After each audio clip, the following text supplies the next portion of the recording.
Então, eu comecei a trabalhar nessa nova empresa. Pessoal muito bacana, me deixou receber meu seguro-desemprego. Foi muito bom, né? E aí, é, eu... Quando tudo parecia que estava indo muito bem, num culto de quinta-feira, antes de eu ir pro culto, eu estava me sentindo muito mal naquele dia. Passando muito mal, com fortes dores na barriga, sabe? Algo bem ruim. E eu cheguei na igreja, tava uma atmosfera muito pesada na igreja. E eu sentia que era algo do meu ministério, do ministério de dança. E naquele momento eu falei para o Senhor: Senhor, se há algo para ser manifestado, que manifeste em mim. E foram essas as palavras que eu utilizei. E essas palavras foram utilizadas a ferro e fogo, porque eu acabei manifestando no meio da igreja. Enfim, manifestei naquele momento dentro da igreja. Passou os dias, né? Chegou numa outra semana e era o dia de eu ministrar na minha igreja. Então eu recebi o telefone do meu pastor, pedisse que eu me afastasse dos ministérios. No primeiro momento senti uma injustiça muito grande, um sentimento triste tomou meu coração, porque os cristãos mais velhos da igreja ficaram indignados perante o que tinha acontecido. Passou alguns dias e senti que o Senhor iria cuidar de mim. Tive reunião com os pastores e presbitério e por conta decidi também permanecer afastada. Nesse momento travei dentro da igreja. Não conseguia me entregar mais nos cultos, um sentimento triste dentro do meu peito. Então cheguei para minha líder de dança e pedi ajuda que ela fosse comigo numa igreja, que ela já havia me chamado anteriormente, para escutar uma palavra diferente. Então fomos nessa igreja como havia combinado. Dentro do carro, antes de entrar, eu orava para que o Senhor falasse comigo ali naquele lugar, me desse um sinal. E mais uma vez, o Senhor se fez presente na minha vida. Através de uma ministra de louvor, ela veio cantando, louvando até mim e disse que tinha ido ali atrás de respostas e que o Senhor me viu no carro chorando e disse que o Senhor ia trazer à minha memória aquilo que já havia me prometido e que o Senhor via me pregando para nações. Então, aí no final, né, do mês, já havia pedido para minha mentora orar por mim, a Mari. Eu fazia, né, mentoria com uma moça lá de Recife, maravilhosa. E aí eu tinha pedido para ela orar por mim. E aí ela falou assim: Amanda, eu vou pedir para uma amiga orar por você. Por quê? Como ela já me conhecia, ela não achava prudente talvez eu recebesse alguma palavra que fosse de encontro com aquilo que eu estava querendo escutar. Então ela pediu para que uma pessoa orasse por mim que não me conhecesse. E ela pediu para uma amiga dela. E aí ela me trouxe a palavra da amiga dela, que eu assinava um contrato e eu via eu apertando as mãos de alguém. E eu teria clareza para tomar as melhores decisões. E nos meus pés, enquanto eu andava, ela havia algo escrito embaixo deles. E profetizou que cada passo que eu der será transformador na minha história, pois existe um selo sobre esse novo tempo em minha vida. Enfim, e ali comecei a sentir uma paz, sentir paz, e as coisas começaram a fazer sentido. Iniciei uma nova leitura do livro de Ezequiel e sei que o Senhor tem grandes coisas sobre a minha vida. Após isso, muitas coisas foram acontecendo. Fui no tempo de mesa do Menina Mulher, recebi palavras maravilhosas que constam aqui. Após isso, foi no tempo de Mulheres Protegidas também, recebi uma carta, ambas as cartas o Senhor me chamava de filha, que foi assim que me chamou no curso profético. Nesse meio tempo, a gente teve um curso lá na minha igreja que chamava Descomplicando o Profético. É de uma das meninas lá do Cura, da igreja o qual eu citei aqui, que ela é profeta. E ela já foi até para a igreja fora do Brasil, né?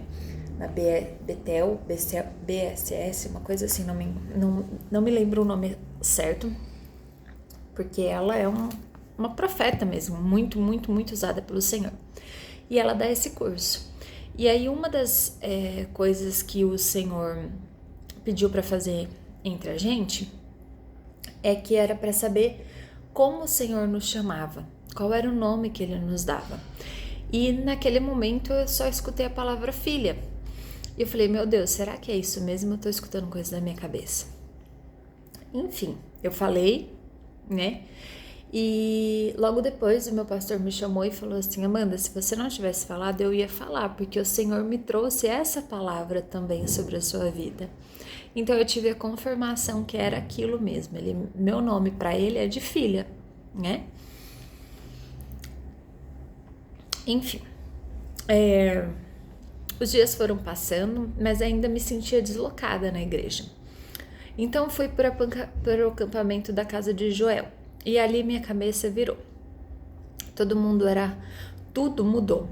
Era algo sobrenatural. Tudo que vivi naquele lugar. Inclusive eram as meninas que vieram ministrar no nosso congresso, né, no ano anterior.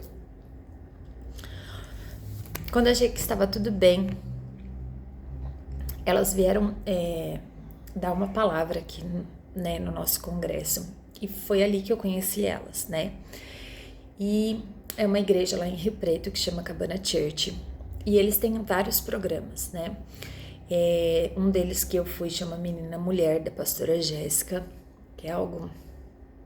Não tenho palavras, assim, foi um divisor de águas na minha vida.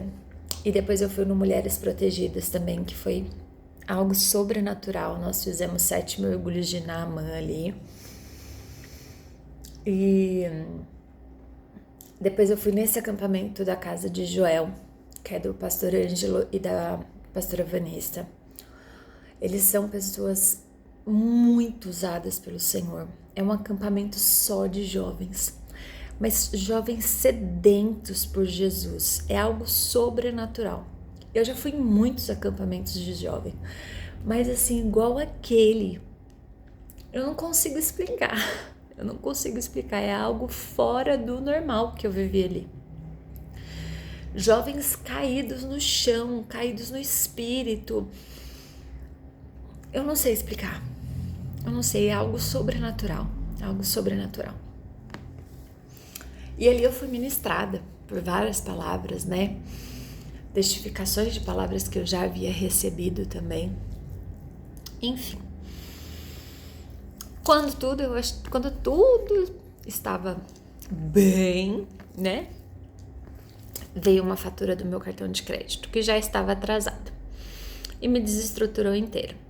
O que eu tinha guardado, eu tive que pagar a fatura antes que piorasse. Naquele momento, era em torno de R$3.500.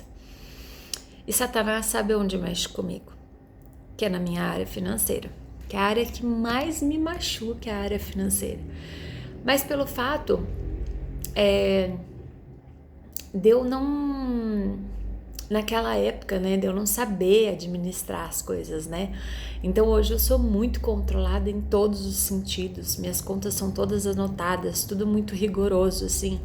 Então quando sai um pouquinho do eixo, eu já me apavoro mesmo, né?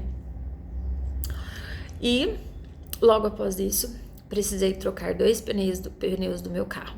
Após isso, meu carro quebrou, mais R$740.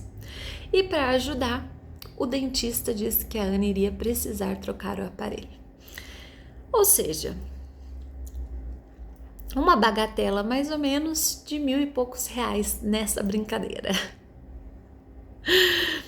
Resumindo, foi tudo por ladeira abaixo, não sabia por onde começar e o que apagar. E para terminar com tudo, meu pai estava tendo alguns desmaios, né? E recente ele tinha feito uns exames para retirada de uma pinta. Então veio a biópsia, suspeita de câncer. E naquele momento, o meu mundo não caiu, ele desmoronou. Porque meu pai, ele é o meu alicerce, assim, sabe? Minha mãe também. Mas a figura paterna é algo em mim, assim, muito forte. Então, com aquela notícia foi algo tão forte, tão difícil para mim,